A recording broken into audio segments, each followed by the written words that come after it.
I always thought we were the perfect family. Jake's voice trembled, a mix of disbelief and something deeper, grief, perhaps. People looked at us and saw stability. 20 years together, 2 kids doing well. We had our roles, I provided, Sarah nurtured. It just worked. Or so I thought. He shifted in his seat, his hands gripping the edges of his chair. For years, I didn't question it. Why would I? We had a routine, a system that seemed solid. But a few months ago, I started reading about relationships. Just for fun at first, articles, a couple of books. Stuff about communication, intimacy, understanding your partner. And suddenly, it was like someone flipped a light switch.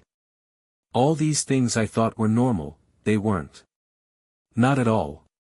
Jake paused, staring at the floor as though searching for answers there. I started seeing things I hadn't noticed before. How Sarah never seemed happy. Not really. Not with me, anyway. She smiled when the kids did something good or when her friends called, but with me, it was different. Forced, like she was going through the motions. Even our intimate life felt like a chore to her, an obligation, not something she enjoyed. He looked up, his eyes searching mine for understanding. Do you know how hard it is to admit that? To realize that the woman you've built your entire life around might not even love you the way you thought she did? The room was quiet except for the faint hum of the heater. Jake took a deep breath, his hands relaxing slightly. I thought maybe I was imagining it, overthinking. So I started paying more attention. Watching, listening. And the more I did, the clearer it became. It wasn't just in the bedroom. It was everywhere. The way she avoided deep conversations. How she always deferred to me when it came to decisions, even little things like where to eat. It was like she didn't care enough to have an opinion. For a moment, he looked away, blinking rapidly. I started wondering, was it me? Had I done something? Or was this just how she was? And then it hit me, maybe she wasn't with me out of love at all. Maybe she was with me because it was easier. Because she didn't want to be alone. He leaned back in his chair, exhaling slowly. I couldn't ignore it anymore. I had to say something. So one night, after the kids had gone to bed, I sat her down. I told her I'd been doing some thinking about us, about our relationship, and I wanted us to work on it together. I even suggested we read a book or take a class, something to reconnect. Jake's jaw tightened. She just looked at me like I'd grown a second head. Then she said, I'm fine the way things are.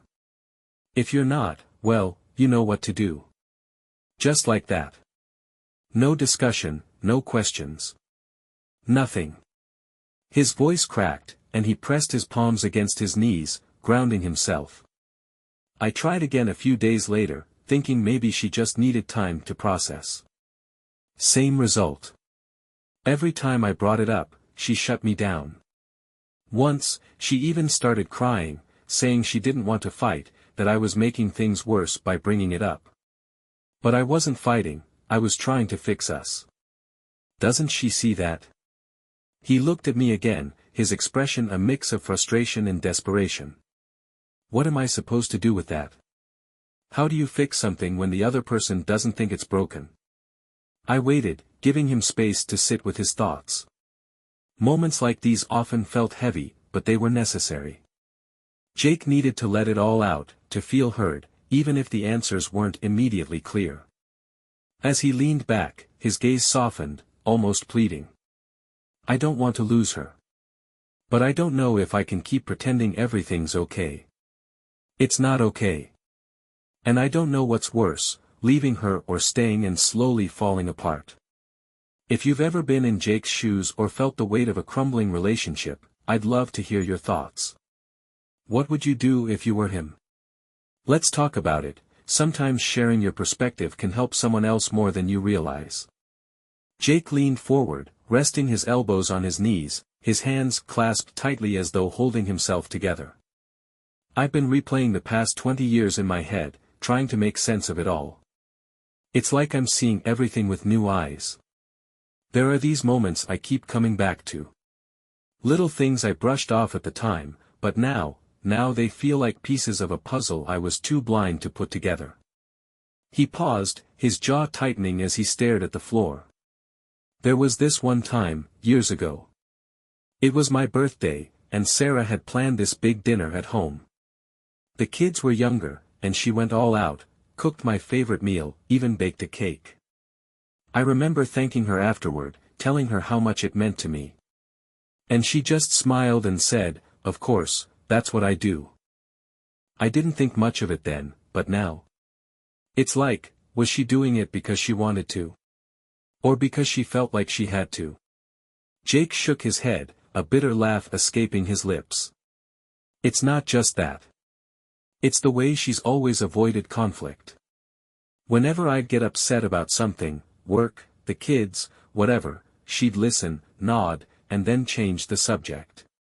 At the time, I thought she was just trying to keep the peace. But maybe she was just trying to keep me at a distance. Like, if she didn't engage, she wouldn't have to deal with it. His voice dropped, softer now, as if he were afraid to hear his own thoughts spoken aloud. And then there's the way she looks at me. Or doesn't. When we were younger, there was this spark, you know. Like, when I walked into a room, I knew she saw me. But now, it's like I'm part of the furniture. She'll glance at me when I speak, but it's empty. No warmth, no connection. Just nothing. He leaned back in his chair, his hands running through his hair. It's not like I'm perfect. I know I've made mistakes. I've always been the one in charge of the finances, making the big decisions. I thought I was protecting her, taking care of her. But maybe I was just controlling everything. Maybe I didn't give her room to feel like an equal. And now I wonder if she's resenting me for it. Jake looked up, his eyes red-rimmed but determined. I want to believe we can fix this.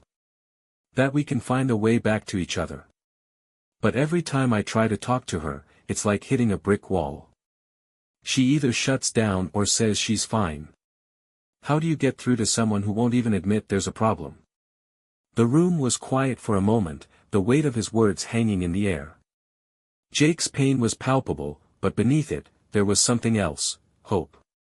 A fragile, flickering hope that maybe, just maybe, things could change. If you've ever been in a relationship where communication feels impossible, or if you've struggled to understand your partner's silence, I'd love to hear your thoughts. What helped you break through? Share your perspective, it could make all the difference for someone else. Jake's hands fidgeted, his knuckles cracking under the pressure of his grip. I started wondering if I'm the problem, he said, his voice low but steady. I've been so focused on fixing us, on trying to bring us closer, that maybe I've pushed her further away. Maybe all she wants is for me to leave her alone.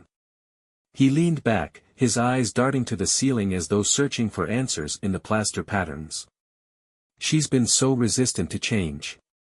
Every time I bring up counseling or even the idea of us just sitting down and really talking, it's like I'm asking her to climb Mount Everest. She gets this defensive look, shuts down completely, and tells me, "Jake, I'm fine. Stop overthinking everything."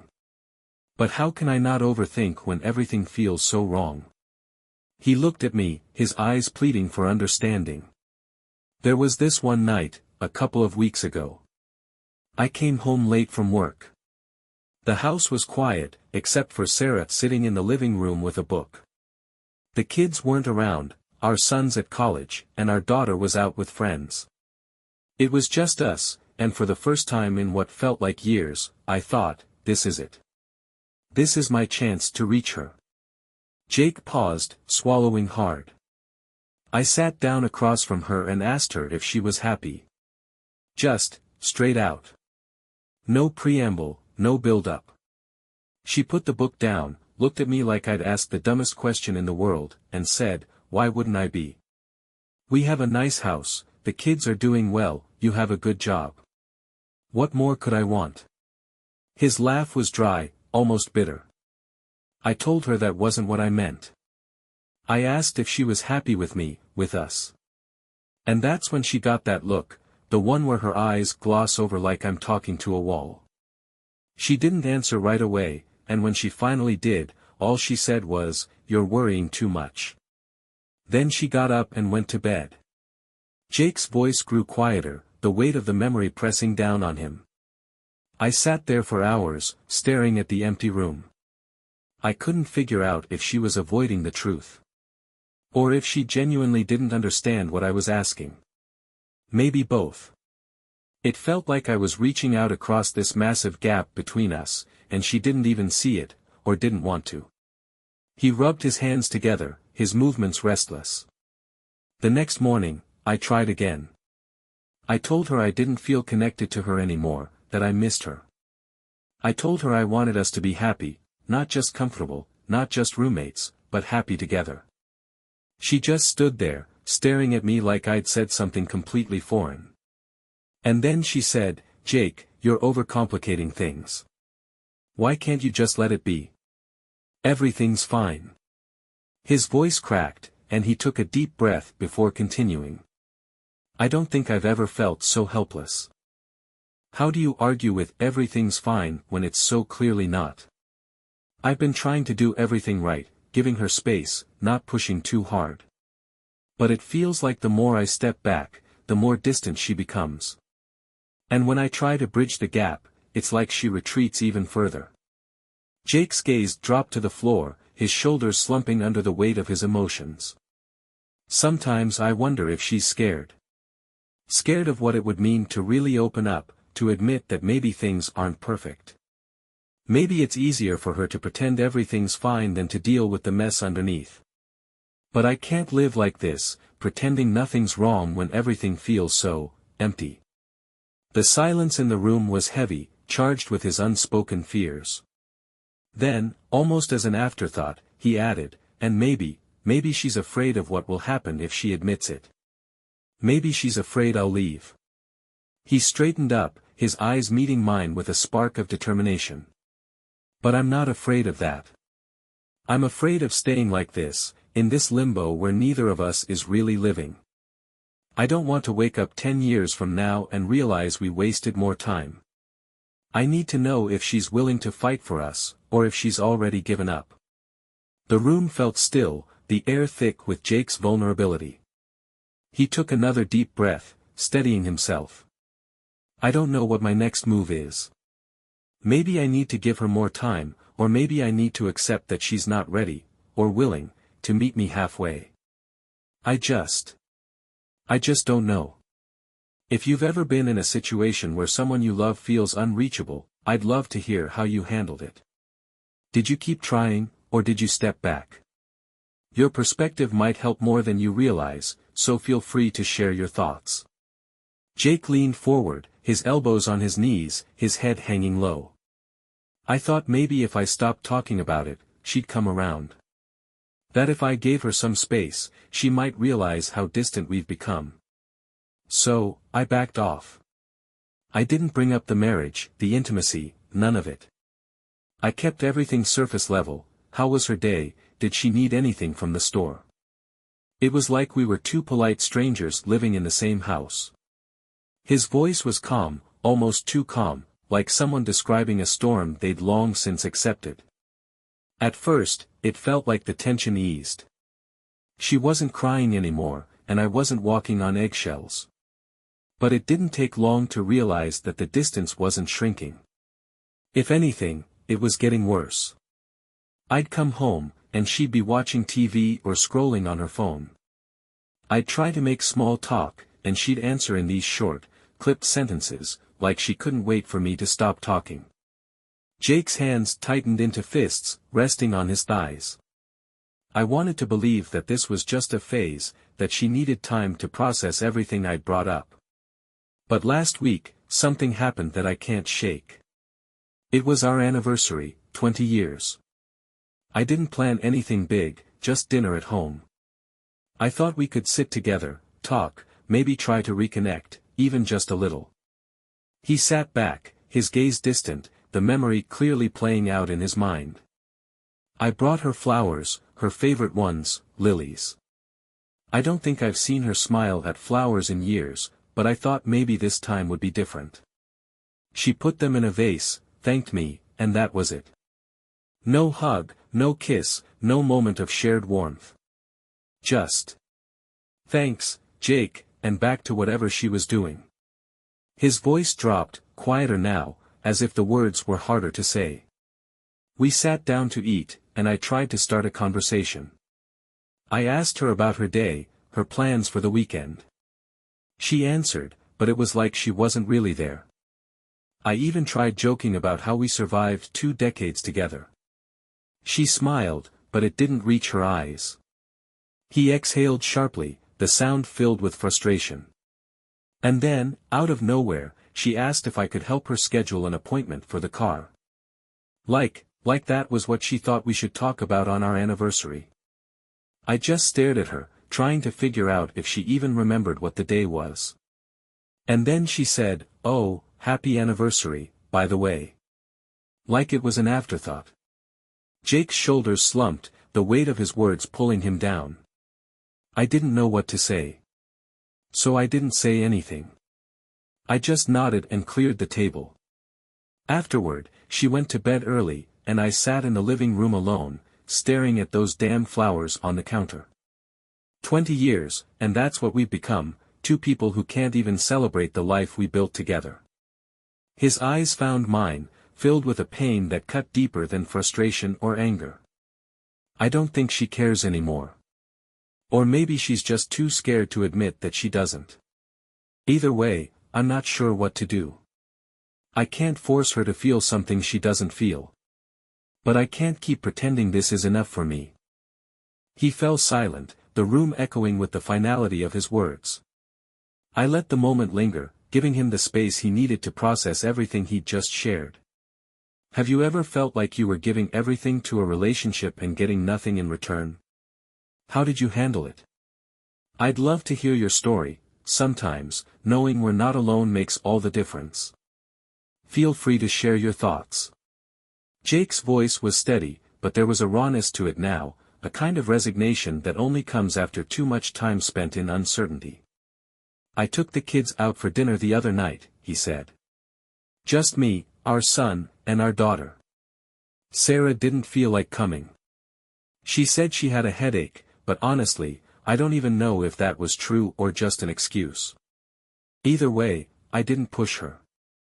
I thought maybe it'd be good to spend some time with the kids, just us. He rubbed his hands together, staring at the faint lines of his palms. It was a nice enough evening. We laughed, caught up on our son's college life, talked about my daughter's plans after high school. They seemed happy, relaxed. And for a moment, so was I. But then my daughter asked me something, and it stopped me cold. His jaw tightened, his voice dropping. She looked at me, completely serious, and said, "Dad, are you and Mom okay?" Jake shook his head slowly, his lips pressed into a thin line. I asked her what she meant, and she said, "You guys don't seem happy anymore. Mom's always quiet, and you look so tired all the time." He paused, his fingers tracing the edge of the armrest. I didn't know what to say to her. What do you say to your kid when they can see what you've been trying so hard to hide? I ended up telling her that marriage is complicated, that sometimes people go through tough patches, but it doesn't mean they don't care about each other. She nodded, but the look in her eyes told me she wasn't buying it. Jake leaned back, exhaling sharply. That conversation haunted me all night. My daughter's barely 18, and she can already see the cracks in our marriage. What kind of example am I setting for her? That this is what love looks like. That this is what she should expect in a relationship. His voice grew firmer, tinged with anger, not at Sarah, but at himself. I don't want that for her. Or for our son. I don't want them to look at us and think it's normal to live like this, to stay in something that feels so hollow. But I also don't want to rip their family apart. How do you find the balance between protecting them and being honest about what's really going on? He ran a hand through his hair, his frustration spilling over. I've thought about leaving. God knows I have. Not because I don't love her, because I do, but because I can't keep living in this limbo. I keep thinking, maybe if I walk away, it'll wake her up. Maybe she'll finally realize what we're losing. But then, what if she doesn't? What if leaving just confirms what I've been afraid of all along, that she's already checked out? His shoulders sagged, his voice softening. I'm stuck. Stuck between wanting to fight for us and wondering if I'm the only one who's still in the ring. I don't know how much longer I can do this, pretending everything's fine when it's not, when it hasn't been for a long time. He sat there, silent for a moment, as if he'd just run out of words. The room seemed to hold its breath, the weight of his struggle hanging in the air. If you've ever faced a moment like this, where the future felt like a coin toss between hope and despair, I'd love to hear how you handled it. What helped you decide which path to take? Sharing your story might help someone else find clarity in their own. Let's talk. Jake sat quietly for a moment, staring out the window as if the answers he sought might somehow be out there, waiting for him. When he finally spoke, his voice was measured but heavy with emotion. I've been doing a lot of thinking about what I want, about what I need. For so long, I've been focused on Sarah, on trying to understand her, trying to fix whatever's broken between us. But lately, I've been asking myself if I even know what I'm fighting for anymore. He straightened in his chair, his hands resting on his thighs. I still love her. That hasn't changed. But love alone isn't enough, is it? You can love someone and still feel like a stranger in your own home. You can love someone and still feel like you're completely alone. Jake's gaze dropped, his fingers tracing idle patterns on his jeans. Last night, I sat down and tried to write out what I want from my life. Not just from Sarah, but from everything. I didn't even get halfway through before I realized something. I haven't really thought about myself in years. Every decision I've made has been about the family, about providing, about keeping everything running smoothly. Somewhere along the way, I stopped asking myself if I was happy. If I even felt alive. He paused, the silence thick with unspoken realizations. I'm tired of being the only one trying. I've spent months asking Sarah to meet me halfway, and she hasn't moved an inch. Maybe she can't. Maybe she won't. Either way, I can't keep pouring everything I have into something that's just draining me. Jake leaned back, his voice growing steadier. I'm not saying I'm giving up, not yet. But I've decided I need to step back, for my own sake. I can't keep living like this, waiting for her to wake up one day and decide she wants to fight for us. I need to start focusing on myself, on what I need to feel whole again. If that means letting go, then maybe that's what has to happen. He exhaled slowly, the weight of his decision visibly lifting, if only slightly. For now, I've told Sarah I need some space. Not a separation, at least, not officially, but time to think, to figure out what I want and where I stand. I'm not sure how she'll take it. Maybe she'll be relieved. Maybe it'll finally force her to confront the reality of where we are. Or maybe it won't change anything at all. Jake's voice softened, a hint of sadness creeping in.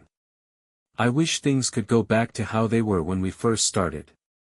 Back when we couldn't get enough of each other, when just being in the same room was enough to make everything else disappear. But I know that's not realistic. We're not those people anymore. Maybe we never really were. He sat in silence for a long moment, the tension in his shoulders easing as he let the words settle. I don't know what the future holds. I don't know if we'll make it through this or if this is the beginning of the end. But for the first time in a long time, I feel like I'm finally being honest with myself about what I need. If you've ever had to make the choice between holding on and letting go, I'd love to hear your story. What helped you decide? Your experiences might just help someone else going through the same thing. Let's keep the conversation going. Sometimes, sharing is the first step toward healing.